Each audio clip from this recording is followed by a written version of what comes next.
യൂട്യൂബിന് വിട. സൂര്യയിലെ എല്ലാ പരമ്പരകളും സംരക്ഷണത്തിന് ശേഷം തികച്ചും സൗജന്യമായി സൺ നെക്സ്റ്റ് ആപ്പ് ഡൗൺലോഡ് ചെയ്യൂ. കണ്ടാസ്വദിക്കാം നിങ്ങളുടെ പ്രിയ പരമ്പരകൾ.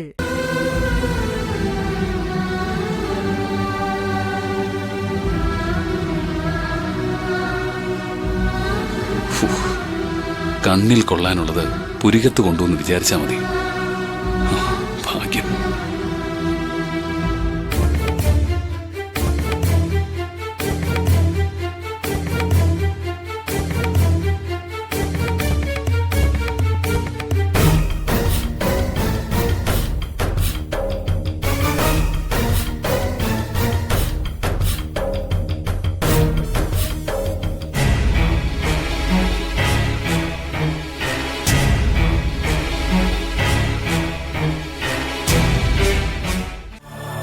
സത്യം എല്ലാം അറിയുന്നവനാ നീ. അർച്ചന നിനക്ക് ഒരുപാട് പണം തരാമെന്നും പറഞ്ഞു കാണും. എന്നിട്ട് നീ എന്നെ രക്ഷിച്ചു. ചോദിക്കുമെങ്കിൽ നിനക്ക് എന്താ വേണ്ടത്? നീ എന്ത് ചോദിച്ചാലും ഞാൻ തരും. അത്രയ്ക്ക് നന്ദിയുണ്ട് എനിക്ക്. സാറ് നന്ദി പറയേണ്ടത് എന്നോടല്ല സാറേ, സുന്ദരിയോടാ.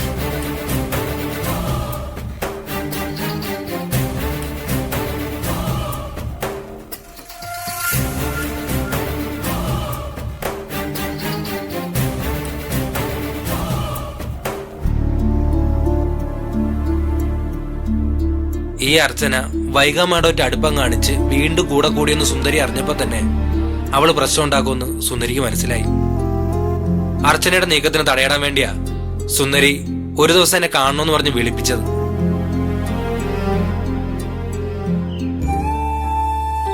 അത്യാവശ്യമായിട്ട് കാണണമെന്ന് പറഞ്ഞത് എനിക്ക് ജോണിയെ കൊണ്ടൊരു സഹായം വേണമെന്നുള്ളത് കൊണ്ടാ.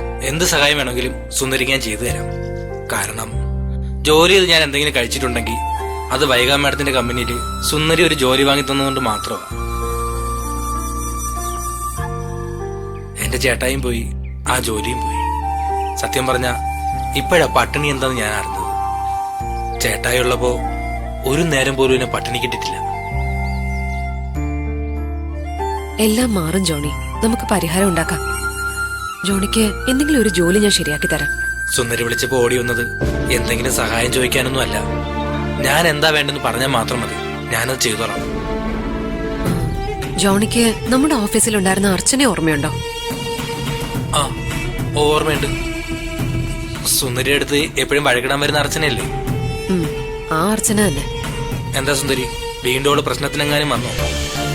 പ്രശ്നം എനിക്കല്ല ജോണി, അവളിപ്പോ വൈകാ മാഡത്തിന്റെ കൂടെ കൂടിയേക്കുവാ. മാഡത്തിന് സോപ്പിട്ട് ആ വീട്ടിൽ അവൾ കയറി പറ്റിയിരിക്കുന്നത് ഒരിക്കലും നല്ലതിനല്ല. അത് ഉറപ്പല്ലേ? എന്തോ കുത്തിത്തിരിപ്പ് അവളുടെ ഉള്ളിലുണ്ട്. അത് കണ്ടുപിടിക്കാന്നുള്ളതാ ജോണിയെ ഞാൻ ഏൽപ്പിക്കുന്ന ജോലി. നോക്ക്, ഏതെങ്കിലും വിധത്തിൽ ഇനിയിപ്പൊ എന്നെ കുറ്റപ്പെടുത്തി പറഞ്ഞിട്ടായാ പോലും നീ അർച്ചനയോടൊപ്പം ചേരണം. എന്നിട്ട് അവളുടെ ഉള്ളിലിരിപ്പ് എന്താണെന്ന് കണ്ടുപിടിക്കണം. ഉറപ്പായിട്ട് ഞാനത് കണ്ടുപിടിച്ചിരിക്കും സുന്ദരി. എന്നാ പോയ്ക്കോ. അപ്പൊ എന്നെ വിവരങ്ങൾ അറിയിച്ചാ മതി. അത്യാവശ്യം ചെലവിനുള്ള പൈസ ഞാനിപ്പോ തരാം. അതിപ്പോ പൈസ ഒന്നും തന്നില്ലെങ്കിലും സുന്ദരിക്ക് വേണ്ടി ഞാനത് ചെയ്തിരിക്കും.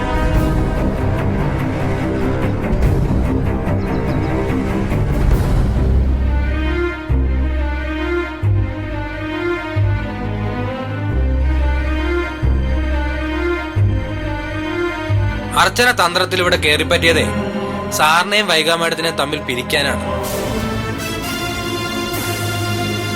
എന്നെങ്കിലും ഒരിക്കൽ അവൾ ഇവിടെ വന്ന് സത്യം വിളിച്ചു പറയുന്നു അറിയായിരുന്നു. അത് പൊളിക്കാൻ വേണ്ടി സുന്ദരി കാണിച്ച ബുദ്ധിയായിരുന്നു എന്നെ അർച്ചനയുടെ അരികിലെത്തിച്ചത്. അർച്ചന പറയുന്നതെല്ലാം തലയാട്ടി നിന്ന് കേട്ടോളണമെന്നും സമയാകുമ്പോ കാല് വാരണമെന്നാ സുന്ദരി ഈ ചട്ടം കെട്ടിയത്. അതുകൊണ്ടാ സാറേ ഞാൻ പറഞ്ഞത്. സാറ് നന്ദി കാണിക്കേണ്ടതേ എന്നോടല്ല, ഒരു വലിയ അപകടത്തിൽ നിന്ന് സാറിനെ രക്ഷിച്ച സുന്ദരിയോടാ. അല്ലാതെ എനിക്കൊന്നും വേണ്ട സാറേ, ഞാൻ പോവുക.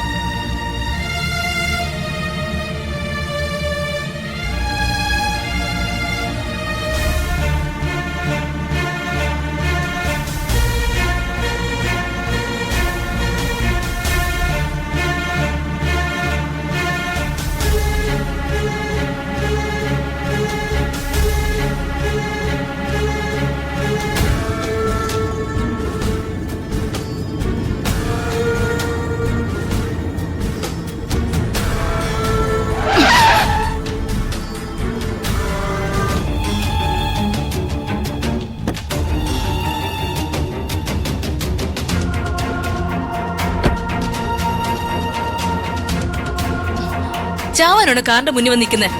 ആത്മഹത്യ ചെയ്യാൻ തീരുമാനിച്ചവരൊരു വണ്ടിയുടെ മുമ്പിൽ ചാടിയാൽ പോലും അതൊരു പരാജയപ്പെട്ടവളുടെ വണ്ടിയുടെ മുന്നിലാവില്ല. എന്തൊക്കെയായിരുന്നു വെല്ലുവിളികള്. കുറെ പരിഹാസം ഉണ്ടായിരുന്നല്ലോ എന്റെ മുഖത്ത് നോക്കി. എന്താടി കളിയാക്കാൻ വന്നതാണോ? അയ്യോ, കളിയാക്കാനോ? B&B ഗ്രൂപ്പ് ഓഫ് ഇൻഡസ്ട്രീസിന്റെ CEO ഇൻചാർജിനെ കളിയാക്കാനുള്ള സ്ഥിതിയൊന്നും എനിക്കില്ല മാഡം. ഓടുന്ന പട്ടിക്ക് ഒരു മുഴം മുന്നേ എന്ന് കേട്ടിട്ടുണ്ടോ മാഡം?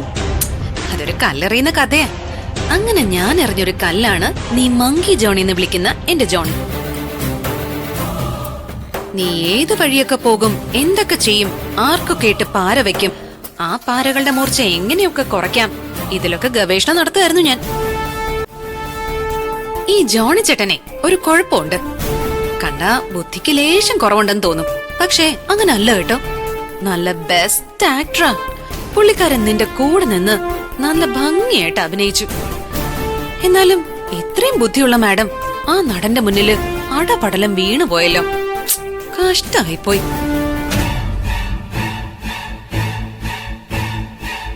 മൂഷിക സ്ത്രീ വീണ്ടും മൂഷിക സ്ത്രീയായെന്ന് പറഞ്ഞതുപോലെയായി. എല്ലാം വളരെ പെട്ടെന്നായിരുന്നു. മാഡവുമായിട്ട് ചങ്ങാത്തം കൂടുന്നു, മനസാക്ഷി സൂക്ഷിപ്പുകാരിയാകുന്നു, CEO ആവുന്നു. ഇപ്പൊ മുൻകാല പ്രാബല്യത്തോടെ വീണ്ടും നടു റോഡില്. ഞാൻ തോറ്റു എന്നാണ് നീ കരുതിയിരിക്കുന്നത്? ഇല്ല സുന്ദരി, ഇതുകൊണ്ടൊന്നും ഞാൻ നിർത്താൻ ഉദ്ദേശിച്ചിട്ടില്ല. അവസാന വിജയം എന്റേത് തന്നെ ആയിരിക്കും. പരാജയത്തിന്റെ പടുകുഴിയിലേക്ക് വീഴാൻ ദൈവം വിധിച്ച എല്ലാവരുടെയും ആത്മവിശ്വാസം ഇത് തന്നെയായിരിക്കും. തിരിച്ചു വരാനുള്ള അവസാന കച്ചിത്തുരുമ്പം നഷ്ടപ്പെടുന്നവരെയും മറ്റുള്ളവരെ വെല്ലുവിളിച്ചുകൊണ്ടേയിരിക്കണം. സമ്പൂർണ്ണ പരാജയം. അതുകൊണ്ട് മാത്രമേ നിന്നെ പോലുള്ള അഹങ്കാരികൾ പഠിക്കൂ. ഞാൻ ജീവനോടെ ഉള്ളിടത്തോളം കാലം നിനക്ക് വൈഗ മാഡത്തെ ഒന്ന് തൊടാൻ പോലും പറ്റില്ല. അനുവദിക്കില്ല ഞാൻ. നിന്റെ വൈഗ മേഡം കരഞ്ഞു നിലവിളിക്കുന്നത് നിനക്ക് ഞാൻ കാണിച്ചു തരാം.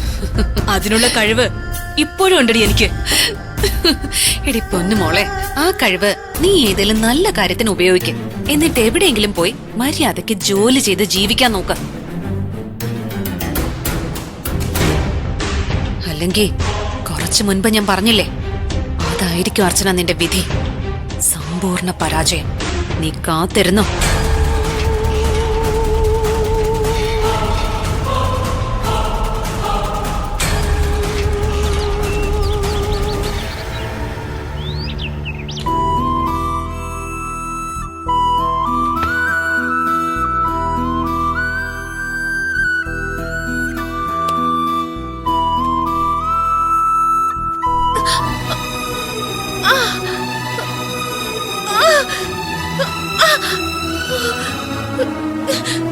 കാർത്തി,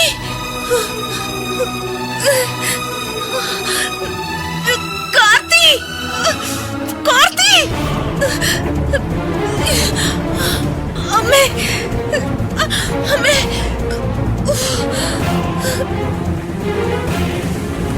കാർത്തി,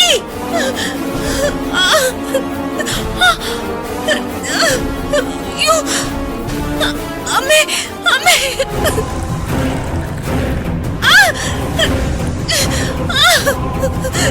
അമ്മേ,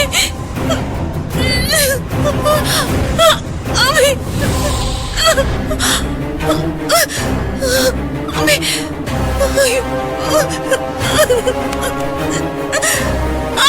കാർത്തി, മായ, മായ,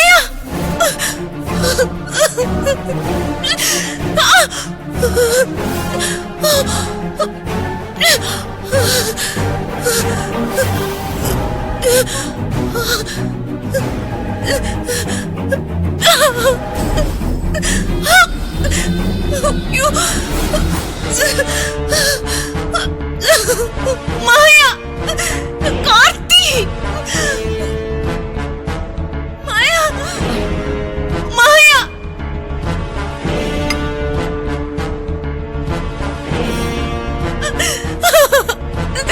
കാർത്തി,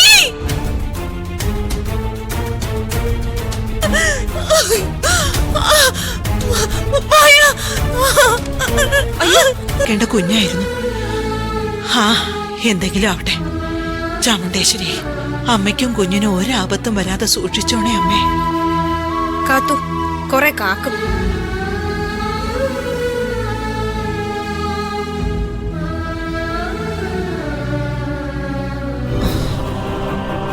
അല്ല, നമുക്കാർക്കും തോന്നാത്തൊരു ദേഷ്യം ഇവക്കെന്താടാ?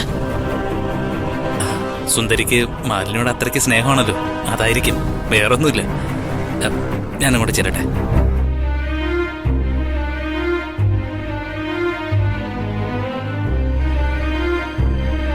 ഭാര്യയും കുഞ്ഞുമായിട്ട് സുഖിച്ചു വാഴാമെന്നൊന്നും അവൻ കരുതണ്ട.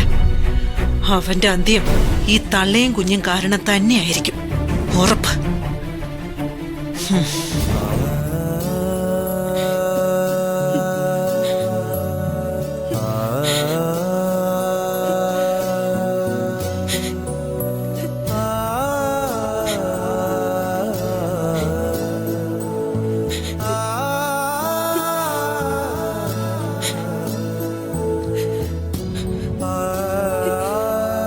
മാലിനി, മാലിനി, നീ ഒന്ന് റെഡിയാവ്. എന്തിന്? നമുക്കൊന്ന് പുറത്തു പോയിട്ട് വരാം. കൂട്ടുകാരന്റെ ഭാര്യ പ്രസവിച്ച് കിടക്കുമല്ലേ, കുഞ്ഞിനെ കാണാൻ പോവായിരിക്കും. ഒരു കാര്യം ചെയ്യാം, പോകുന്ന വഴിക്ക് ബേബി സെറ്റോ കളിപ്പാട്ടോ അങ്ങനെ എന്തെങ്കിലും കൂടെ വാങ്ങിക്കാം. എന്താ? അതല്ല, നീ മൂഡ് ഓഫ് ആണെന്ന് എനിക്കറിയാം. ഇവിടെ നിന്നാൽ നിനക്ക് സങ്കടം കൂടുകയുള്ളൂ. നമുക്കൊന്ന് പുറത്തു പോയി ഭക്ഷണമൊക്കെ കഴിച്ച് തിരിച്ചു വരാം. എവിടെ പോയാലും തിരിച്ച് ഈ വീട്ടിലേക്ക് തന്നെയാണല്ലോ വന്നു കയറേണ്ടത്. മടുത്തു എനിക്ക്. വിരുന്നിട തന്നെ ഒന്ന് ആലോചിച്ച് നോക്ക്. ഈ സുന്ദര ചേച്ചിക്ക് ഇതെന്തിന്റെ കേടാ? വൈക മേഡം പ്രസവിക്കുന്നു എന്ന് പറഞ്ഞ് ചേച്ചി എന്തിനാ ഇങ്ങനെ പുറകെ നടക്കുന്നേ? അതൊക്കെ സുന്ദരിയുടെ പേഴ്സണൽ കാര്യമല്ലേ മാലിനി. അത് വേണ്ടാന്ന് പറയാനോ തടസ്സം നിൽക്കാനോ നമുക്ക് അവകാശമില്ലല്ലോ. പിന്നെ എന്തിനാണാവോ നമുക്ക് അവകാശമുള്ളത്? സുന്ദരിക്ക് ഒരു ആപത്ത് വരുമ്പോ നടുക്ക് ചെന്ന് നിന്ന് രക്ഷപ്പെടുത്താനുള്ള ഒരു അവകാശം മാത്രമാണോ ഏട്ടനുള്ളത്? അത് ഓരോ പ്രശ്നങ്ങളിൽ പെട്ട് മനസ്സ് വേദനിച്ച് പൊട്ടിക്കരയുമ്പോ ചേർത്ത് പിടിച്ച് സമാധാനിപ്പിക്കാൻ മാത്രമുള്ള ഒരാളാണോ ഞാൻ? ഒരു കാര്യം എനിക്ക് വ്യക്തമായി, കൃഷ്ണമാമ എന്ന് പറഞ്ഞ ജീവനെന്നൊക്കെ പറയും, എന്റെ അമ്മ പെറ്റമ്മ പോലെയാണെന്നൊക്കെ പറയും. കൂടെ പിറപ്പാണ് ചേട്ടായി എന്ന് നാഴികയ്ക്ക് 40 തൊട്ട് ഉരുടും. എന്നാ പിന്നെ ഞാനോ ചേച്ചിയുടെ ആരുമല്ല. അല്ലെങ്കിൽ നമ്മുടെ സങ്കടം ചേച്ചിക്ക് ഒന്നും അല്ലാതാവില്ലല്ലോ. നമ്മളെ ഒന്നും സുന്ദരി അന്യരായിട്ട് കണ്ടിട്ടില്ല. പക്ഷെ വൈകിയോട് പെങ്ങൾക്ക് വല്ലാത്തൊരു അടുപ്പമുണ്ട്. പിന്നെ ഒരു പെങ്ങള് ആങ്ങൾ എന്ന് പറയുന്നതിൽ ഒരല്പമെങ്കിലും ആത്മാർത്ഥത ഉണ്ടായിരുന്നെങ്കിലേ വൈകി പ്രസവിച്ച വിവരം അത്രയും സന്തോഷത്തോടെ സുന്ദരി ചേച്ചി ഏട്ടനെ തന്നെ വിളിച്ചു പറയുമായിരുന്നോ?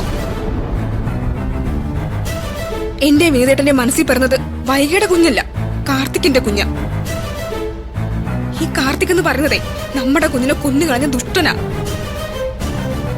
അത് മറക്കാൻ പറ്റുമോ വിനീതേട്ടന്? മനഃപൂർവ്വ ഒന്ന് കുത്തി നോവിപ്പിക്കാൻ വേണ്ടി തന്നെയാ വൈകി പ്രസവിച്ചു എന്ന് സുന്ദരി ചേച്ചി ഏട്ടായോടെ തന്നെ വിളിച്ചു പറഞ്ഞത്.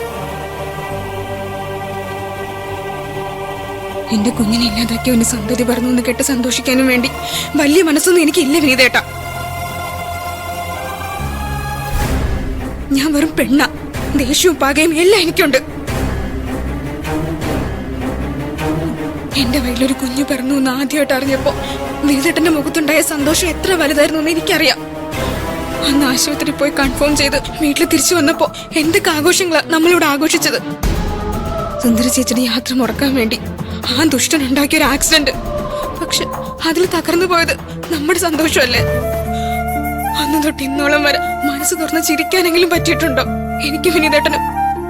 എന്തിന് നമ്മുടെ പരസ്പരമുള്ള നോട്ടത്തിൽ പോലും സങ്കടമല്ല ഏട്ടാ എപ്പോഴും. നമ്മുടെ ജീവിതം നശിപ്പിച്ചു കളഞ്ഞില്ല അയാള്. നോക്കുമല്ലേ, സുന്ദരി വൈകിയുടെ ഡെലിവറിയായിട്ട് ബന്ധപ്പെട്ട് ആശുപത്രി നിൽക്കുന്നുണ്ടെങ്കിൽ അതൊരിക്കലും കാർത്തിക്കിന് വേണ്ടിയല്ല. കാർത്തികിന്റെ കുഞ്ഞാണ് പറഞ്ഞിരിക്കുന്നതെന്ന് സുന്ദരിയുടെ മനസ്സിലൊരു ചിന്ത പോലും ഉണ്ടാവുമെന്ന് തോന്നുന്നില്ല. അങ്ങനെ ചിന്തിക്കാനാവുമില്ല സുന്ദരിക്ക്. നമ്മളോട് സുന്ദരിക്ക് എത്രമാത്രം കടപ്പാടുണ്ടോ അതേ കടപ്പാട് വൈകിയോടുണ്ട് അവൾക്ക്. അതിന്റെ ഇരട്ടി സ്നേഹവും ബാധ്യതയും വൈദേഹി മേഡത്തിനോടും ഉണ്ട്. നിനക്കറിയാലോ, അവൾ ഈ എറണാകുളത്ത് ഒറ്റപ്പെട്ടു പോയപ്പോ നിങ്ങൾ ആരും ഒന്നും അറിഞ്ഞില്ലായിരുന്നു. സുന്ദരിയുടെ അന്നത്തെ ആ ജീവിതം ഞാൻ പോലും നോക്കി നിന്നതേ ഉള്ളൂ. അവളെ കൈപിടിച്ചൊരു ജീവിതത്തിലേക്ക് തിരികെ കൊണ്ടുവന്നത് ആ അമ്മയും മകളുമാ. ആ നന്ദി കാണിക്കാതിരിക്കാനാവോ സുന്ദരിക്ക്? സുന്ദരി ആശുപത്രി നിൽക്കുന്നുണ്ടെങ്കിൽ ഞാൻ പറഞ്ഞില്ലേ, അത് കാർത്തിക്കിനോടോ അവന് പിറന്ന കുഞ്ഞിനോടോ ഉള്ള സ്നേഹം കൊണ്ടല്ല മാലിനി. വൈദേഹി മാഡത്തിനോടും വൈകിയോടുള്ള കടപ്പാട് കൊണ്ട് മാത്രം. അത് നമ്മൾ മനസ്സിലാക്കണം. ആ കടപ്പാട് ചേച്ചിക്ക് പോരെ? അതിന്റെ സന്തോഷം നമ്മളെ വിളിച്ചറിയിക്കേണ്ട കാര്യം എന്താ? വൈകിയോടും വൈദേഹി മാഡത്തിനോടും നമ്മുടെ കുടുംബത്തിനൊരു അടുപ്പമുണ്ടെന്ന് സുന്ദരിക്ക് അറിയാവുന്ന കാര്യമല്ലേ? അതുകൊണ്ടാവും വിവരം വിളിച്ചു പറഞ്ഞത്. മല്ലി, ഒന്ന് ആലോചിച്ച് നോക്ക്. നിന്റെ കല്യാണത്തിന് 1ഉം 2ഉം അല്ല 50 ലക്ഷം രൂപയായി ഈ വൈദേഹി മേഡം എടുത്തു തന്നത്. അത് മറക്കാനാവോ? എല്ലാം വിട്ടേക്ക്, മറന്നുകളാ. സുന്ദരി നമ്മളെ വിഷമിപ്പിക്കാൻ വേണ്ടിയാണ് ഇത് വിളിച്ചു പറഞ്ഞെന്ന് നമ്മൾ ആരോപിക്കുമ്പോഴും നീ ഒറ്റ കാര്യം ചിന്തിച്ചാൽ മതി. ഇന്ന് ഞാൻ നിന്റേതാണെന്നും നീ എന്റേതാണെന്നും പറഞ്ഞ് നമ്മളിവിടെ നിൽക്കുന്നുണ്ടെങ്കിൽ അതിന് കാരണക്കാരി സുന്ദരിയല്ലേ മാലിനി? നമുക്ക് വേണ്ടി മരണക്കിടക്കിൽ സുന്ദരി കിടന്നത് എത്ര ദിവസമാണെന്ന് ഓർമ്മയുണ്ടോ നിനക്ക്? അതൊക്കെ ഒരു നിസ്സാര കാര്യത്തിന്റെ പേരിൽ മറന്നു കളയാൻ പറ്റുമോ? ആവശ്യമില്ലാത്തൊന്നും ചിന്തിക്കേണ്ടത്. നമ്മളെ മറന്ന്, നമ്മളോടുള്ള സ്നേഹം മറന്ന് സുന്ദരി ഒന്നും ചെയ്യില്ല. എന്റെ പെങ്ങളില് എനിക്ക് അങ്ങനെ ഒരു ഉറപ്പുണ്ട്.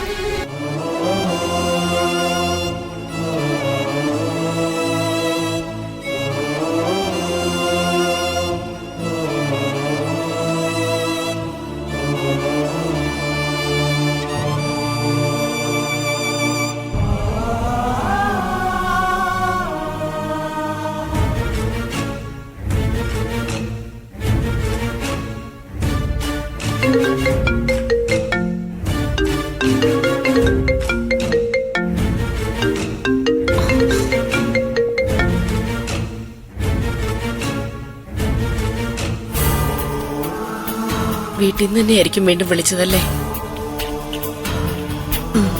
കൃഷ്ണമാമയായിരുന്നു. എത്ര നേരമെന്ന് കരുതിയ ഫോൺ എടുക്കാതിരിക്കുന്നേ? അവർക്കും ടെൻഷൻ ആവില്ലേ? നേരെ ഒരുപാടായി. സുന്ദരി വീട്ടിലേക്ക് പൊയ്ക്കോ. അമ്മ ഇവിടെ തനിച്ചല്ലേ?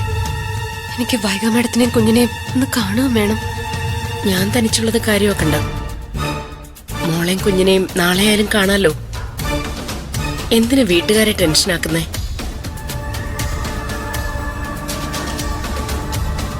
പോയിട്ട് നാളെ രാവിലെ വന്നാ മതി. ചെല്ല സുന്ദരി, പറയുന്ന കേക്ക്. ശരി അമ്മ, എങ്കിൽ ഞാൻ പോയിട്ട് രാവിലെ വരാം. എന്താവശ്യം ഉണ്ടെങ്കിലും എന്നെ വിളിച്ചാൽ മതി. രാത്രി ആയാലും ചേട്ടായും കുട്ടി ഞാൻ വരാം. ചെല്ല. ശരി അമ്മ.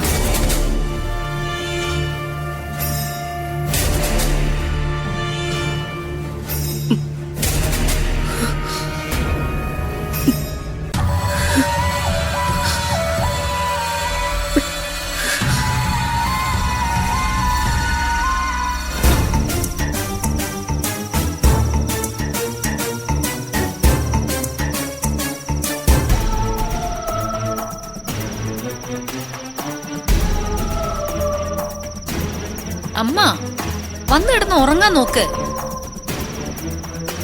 അല്ല മോളെ, നമ്മുടെ സുന്ദരി ഇതുവരെ കണ്ടില്ലല്ലോ. അവളില്ലാതെ എങ്ങനെയാ സമാധാനമായിട്ട് കിടന്നുറങ്ങാൻ പറ്റുന്നത്? നമ്മുടെ കുടുംബകാര്യത്തിനൊന്നും അല്ലല്ലോ അവള് പോയിരിക്കുന്നത്. പോകരുതെന്ന് പറഞ്ഞിട്ടും കേൾക്കാതെ വൈഗ മേഡം എന്ന് പറഞ്ഞ് പുറകെ പോയിരിക്കുന്നതല്ലേ. പോയിട്ട് സൗകര്യമുള്ളപ്പോ വരട്ടെ.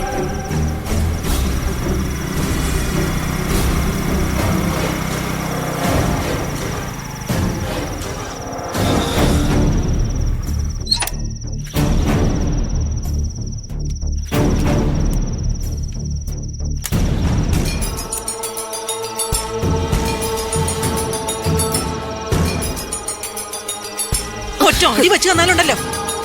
ജീവിതം കുട്ടിച്ചോറാക്കിയ ഒരുത്തന്റെ കുഞ്ഞിനെ താലോലിക്കാൻ പോയിട്ട് വന്നിരിക്കുന്നു. നീ ഈ കാണിക്കുന്നതൊക്കെ നല്ലതാണെന്ന് തോന്നുന്നുണ്ടോ സുന്ദരി നിനക്ക്? ഉണ്ടോ?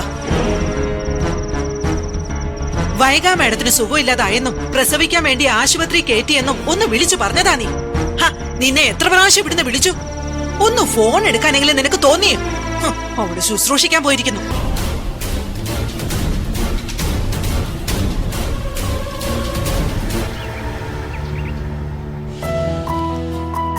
ട്രെയിനിങ്ങിന് പോകുമ്പോ നിനക്ക് ഇഷ്ടമുള്ളത് എന്തൊക്കെയാണെന്ന് പറഞ്ഞ അതൊക്കെ ഉണ്ടാക്കി തരാം. അതിനിപ്പോ ചേച്ചിയുടെ ഇഷ്ടമൊന്നും നോക്കാൻ നിക്കണ്ട.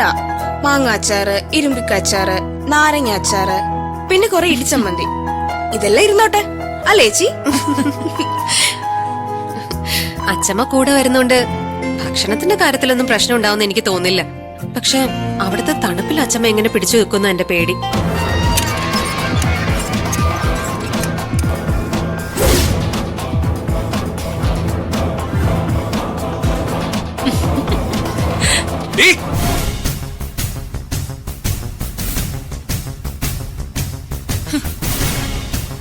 എന്തിനാടാ ഈ വീട്ടിലേക്ക് വന്ന് കയറിയത്?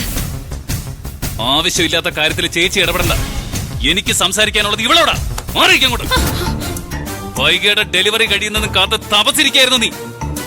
അത് കഴിഞ്ഞതും ഞങ്ങളെ തമ്മിൽ പിരിക്കാനുള്ള ശ്രമവും തുടങ്ങിയല്ലേ നീ? നീ എന്താടി ധരിച്ചു വെച്ചിരിക്കുന്നത്? വൈകിയും ഞാനും തമ്മിൽ അങ്ങ് പിണങ്ങി കഴിഞ്ഞ ഞാൻ വന്ന് നിന്റെ കൂടെ പൊറുക്കൊന്നാണോ? ആണോ? നിർത്തടാ. നീ എന്നെ കുറിച്ച് എന്താണ് ധരിച്ചു വെച്ചിരിക്കുന്നത്? നീ എന്ന് പറയുന്ന ഒരു 4ാം കിടക്കാരന്റെ കൂടെ ജീവിക്കാൻ മോഹിച്ചും കൊതിച്ചും നടക്കുന്നവളാണെന്നോ? ആണോ? മര്യാദയ്ക്ക് ഇറങ്ങി പോടാ വീട്ടിൽ നിന്ന്. എല്ലാവരും നിന്നെ വെറുതെ വിട്ടതാ. എന്നിട്ട് നീ എന്തിനാണ് ആ ഭ്രാന്തനെ പോലെ വന്നിരുന്ന് ബഹളം വെക്കുന്നത്? അത് തന്നെ എനിക്കും അറിയാൻ വയ്യാത്തത്. അയ്യോടാ, ഒന്നും അറിയാൻ വയ്യാത്ത പഞ്ചപാവം കാണിച്ചു തരാം ഞാൻ.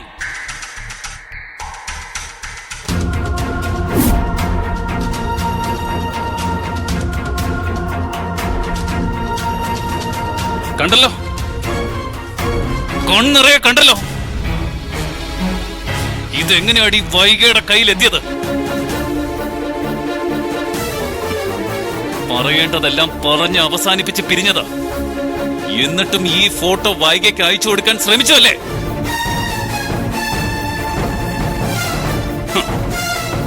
തൽക്കാലം ഇത് എന്റെ കയ്യിൽ കിട്ടിയതുകൊണ്ട് രക്ഷപ്പെട്ടു. മേലാൽ ഇത്തരം വൃത്തികെട്ട പണിയായിട്ട് ഇറങ്ങിയ ഒന്നാളെ തന്നെ ഞാൻ ചാടി. നിനക്കറിയില്ല ഈ കാർത്തി ആരാണെന്ന്. നീ ആരോടെ കളിക്കുന്നതെന്ന് നീ മറന്നുപോയി. എന്റെ കുടുംബം തകർക്കാൻ നീ ശ്രമിച്ചാലുണ്ടല്ലോ.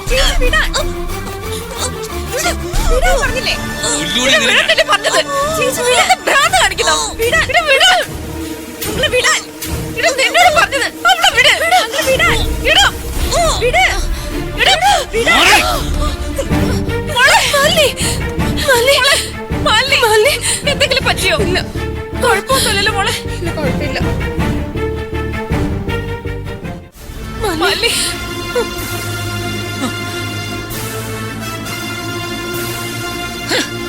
പെണ്ണുങ്ങളുടെ മുമ്പിൽ വന്ന് കൂടുതൽ ആണത്തം കാണിക്കല്ലേ കാർത്തി. ഇവക്കൊരു കെട്ടിയനുണ്ട്, അത് മറക്കല്ലേ നീ. എന്താടാ മിണ്ടാത്തെ?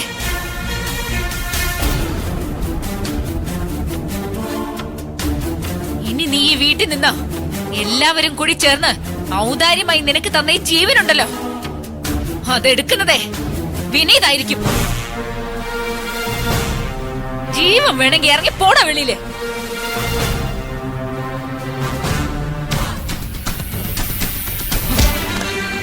നിന്നോടല്ലട ഇറങ്ങി പോവാൻ പറഞ്ഞത്. എനിക്ക് എന്റെ ഭർത്താവിനെ മരുമകനെ ജയിലിൽ വിടാൻ പറ്റില്ല. ഇറങ്ങി പോടാ വെളിയില്. പോവാൻ പറഞ്ഞില്ലേ? ഇറങ്ങടാ വെളിയില്. ഇട ഇറങ്ങാനാ പറഞ്ഞത്. ഇറങ്ങടാ. ഇട ഇറങ്ങി പോടാ.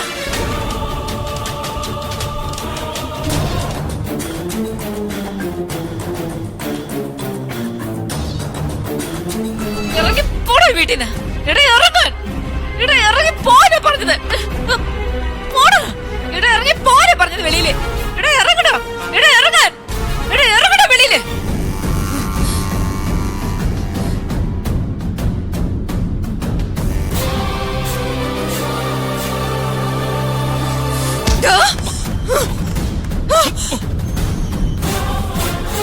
ഇനി ഒരു നിമിഷം നീ ഇവിടെ നിന്നോ, തല വെട്ടിയഴിഞ്ഞ് നിലത്തിടിഞ്ഞ്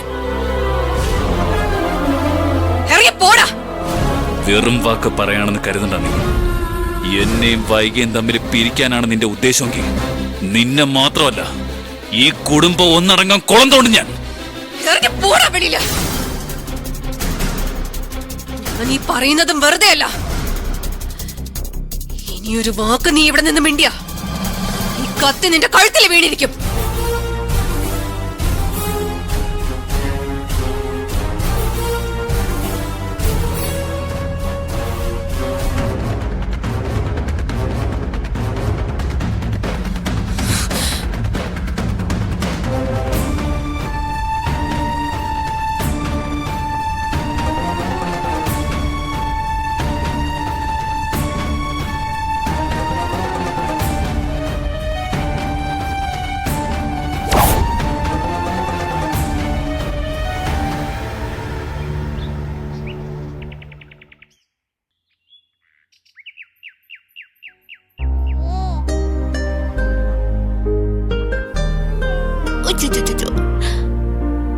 ഈ മായാന്റിയെ വിളിച്ചിട്ട് കൊറേ നേരമായല്ലോ.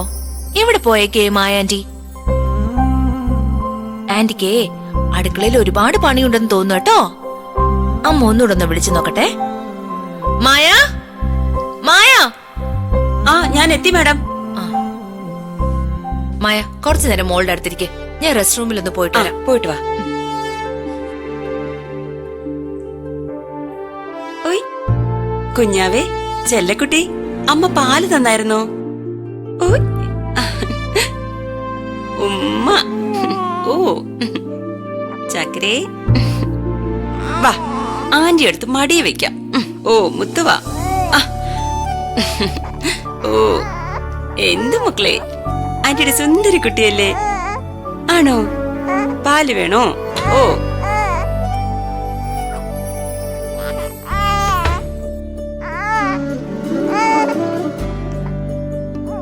അയ്യോടാ, കരച്ചില് വരുന്നല്ലോ. കരയണ്ട കരയണ്ട, അമ്മ ഇപ്പൊ വരും കേട്ടോ. ആ കരയല്ലേ കരയല്ലേ. എന്താ എന്തു പറ്റി മായ? ഇങ്ങിത്താ. മാഡം, ഈ പ്രായത്തിലെ കുട്ടികളെ ഇങ്ങനെ എടുക്കാൻ പാടില്ല. കഴുത്തുറക്കാത്ത കുട്ടികളാ. തല താങ്ങി വേണം എടുക്കാൻ. സൂക്ഷിച്ച്. ആ ഇങ്ങനെ.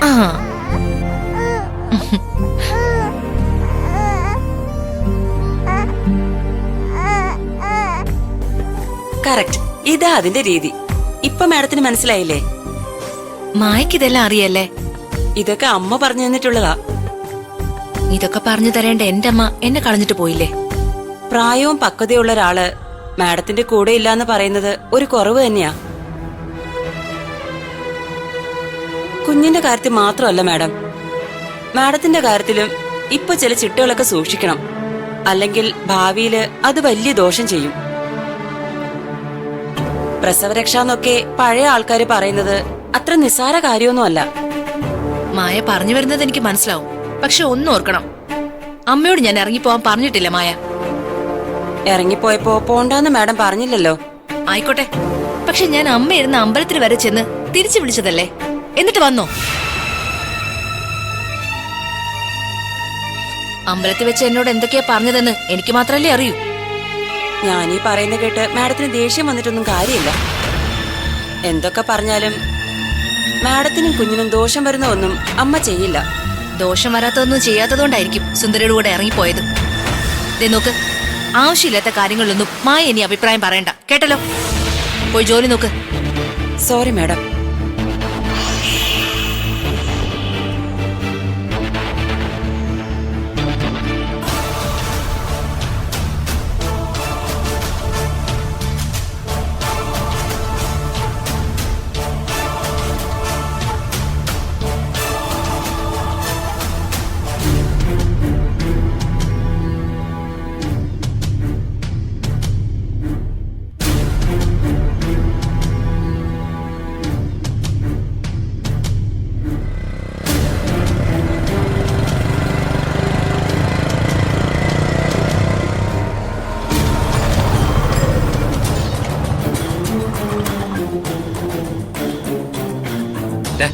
ഇറങ്ങാൻ കൊണ്ട്.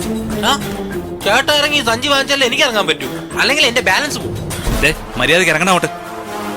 ഇതുമായിട്ട് ഇറങ്ങി ഞാൻ ബാലൻസ് തെറ്റി എനിക്ക് എന്തെങ്കിലും സംഭവിച്ചാ ചേട്ടാ ഈ മാത്രമായിരിക്കും ഉത്തരവാദിത്വം. എടാ, കൂടുതൽ അഭിനയിക്കല്ലേ. മര്യാദക്ക് സാധനങ്ങൾ അകത്തോണ്ട് വെക്കാൻ നോക്ക്. വരണമെങ്കിതാ ഞാൻ കൊണ്ടുവയ്ക്കാം. ഇത്രയും നേരം ഇതും തൂക്കി പിടിച്ച് ഇതിന്റെ പുറകിൽ സർക്കസുകാരനെ പോലെ ഇരിക്കാൻ അറിയാമെങ്കിലേ എനിക്കറിയാം അകത്തോണ്ട് വെക്കാൻ. ഇതൊന്ന് ഉരുത്താ. എന്ത്? ഈ തലയിരിക്കണ ചട്ടി. ആ